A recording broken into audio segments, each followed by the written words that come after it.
बुधिया म्यूजिक वाले डीजे सचिन कुमार मलगाम।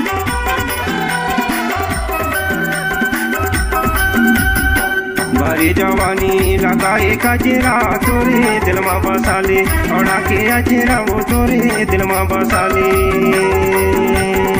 बारी जवानी लगायो कचरा गा तोला दिल में बसाहू औड़ा के अचरा गा तोला दिल में बसाहू। बारी जवानी लगाए कचरा तोरे दिल में बसाले औड़ा के अचरा वो तोरे दिल में बसाले।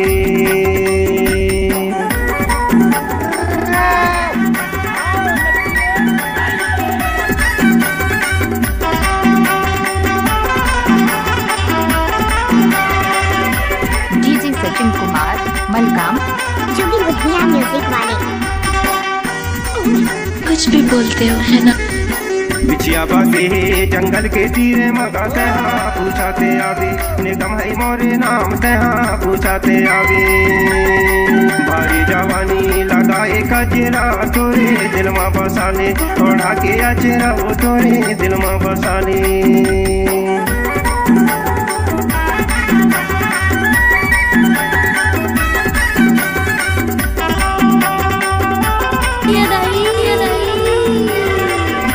डीजे सचिन कुमार मलगाम। जो भी बुधिया म्यूजिक वाले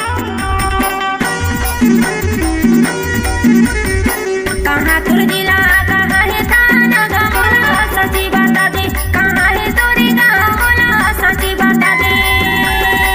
भारी जवानी लगायो कचरा गा तोला दिल में बसाहू औड़ा के अचरा गा तोला दिल में बसाहू। डीजे सचिन कुमार मलगाम। जो भी बुधिया म्यूजिक वाले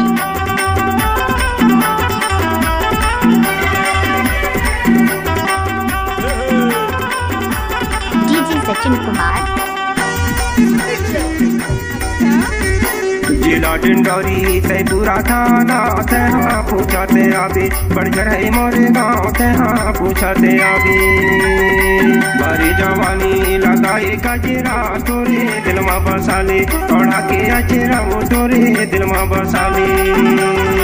भारी जवानी लगायो कचरा गा तोला दिल में बसाहू औड़ा के अचरा गा तोला दिल में बसाहू।